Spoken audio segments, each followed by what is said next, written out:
నమస్తే అండి బస్ కుమారి. మిథున్ రెడ్డి గారు అరెస్ట్ అయ్యారు. ఇప్పుడు జగన్మోహన్ రెడ్డి గారి కొంప మునిగింది అనేటువంటి విధంగా అదే అర్థం వచ్చేటువంటి విధంగా విపరీతంగా సోషల్ మీడియాలో కావచ్చు, మెయిన్ స్ట్రీమ్ మీడియాలో కావచ్చు విపరీతంగా ప్రచారం జరుగుతుంది. మిథున్ రెడ్డి గారు ఏంటంటే జగన్మోహన్ రెడ్డి గారికి బాగా క్లోజ్. ఈ మొత్తం వ్యవహారాలన్నీ కూడా ఆయన చూసేటువంటి విధంగా ఒకటి తర్వాత ఒకటి అనేకమైనటువంటి విషయాలు బయటకు వస్తుంది.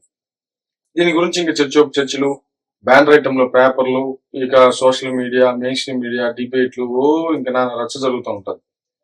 దీంట్లో ప్రధానంగా మిథున్ రెడ్డి గారి తర్వాత ఎవరు ఇంకా కీలకంగా ఉండేటువంటి వ్యక్తి, మొత్తం 41 మంది దీంట్లో నిందితులుగా ఉన్నారనేటువంటి విధంగా వస్తున్నటువంటి సమాచారం ప్రకారం కానీ, లేకపోతే సిట్టు చెప్తున్నటువంటి విధానాల ప్రకారం కానీ, ఇప్పటికి అరెస్ట్ అయినటువంటి వాళ్ళు మొత్తం 11, మిథున్ రెడ్డి గారు 12 వరకు కూడా అరెస్ట్ అయినటువంటి విధంగా, ప్లస్ సిట్టు వ్యవహరించినటువంటి వ్యూహాత్మకమైనటువంటి విధానం, ఇవన్నీ కూడా దీంట్లో ప్రధానంగా కనపడుతున్నాయి.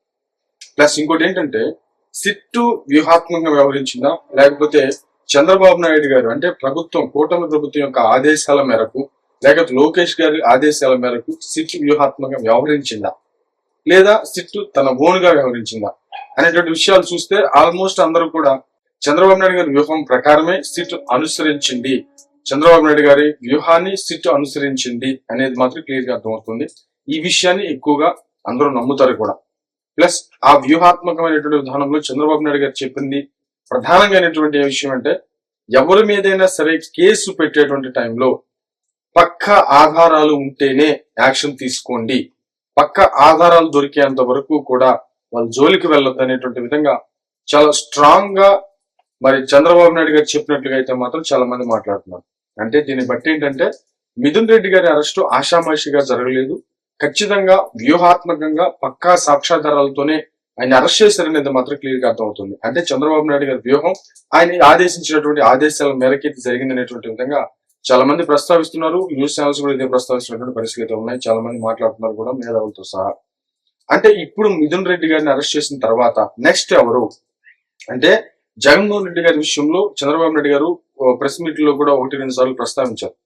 అంటే టైం వస్తుంది, టైం వచ్చినప్పుడు ఎవరు తట్టుకోలేరు అనేటువంటి విధంగా చాలా సార్లు ఆయన ప్రస్తావించినటువంటి పరిస్థితులు అయితే ఉన్నాయి. అంటే జగన్మోహన్ రెడ్డి గారిని అరెస్ట్ అంటూ నిజంగా జరిగితే చాలా వ్యూహాత్మకంగా పకడ్బందీగా జరుగుతుంది అనేది మాత్రం క్లియర్ గా అర్థమవుతుంది.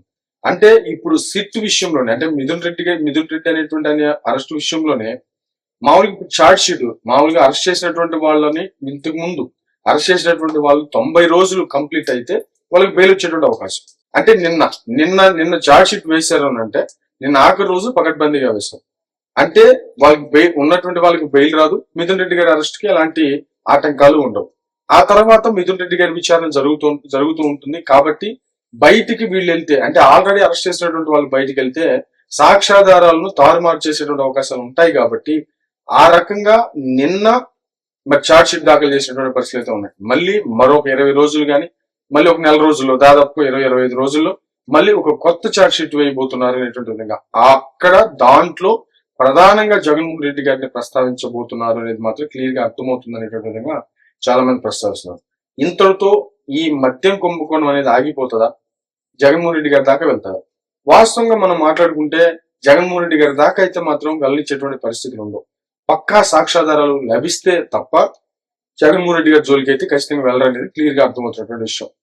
అంటే ఇక్కడ సిట్టు వ్యవహరించినటువంటి వ్యూహాత్మకమైనటువంటి విధానం, అదే విధంగా మిథున్ రెడ్డి గారి అరెస్టు, ఈ రెండు కూడా ఇప్పుడు వైసీపీ పార్టీని ఇరకాటంలో పెట్టేటువంటి విధంగా ఉన్నాయనేది విధంగా చాలా మంది మాట్లాడుతున్నారు. బట్ ఏమైతే చూడాలి, ఇది చాలా సంచలనం అవ్వబోతుంది అనేది మాత్రం క్లియర్ గా అర్థమవుతోంది. అదేవిధంగా మద్యం కుంభకోణం, ఆంధ్రప్రదేశ్ లో జరిగినటువంటి మద్యం కుంభకోణం అయితే మాత్రం ప్రజలు విశ్వసించారు, గట్టిగా నమ్ముతున్నారు. అదేవిధంగా దర్యాప్తు అనేది మొదట బాగా విస్తృతంగా జరిగిన కొన్నాళ్ళు చాలా సైలెంట్ గా ఉంది.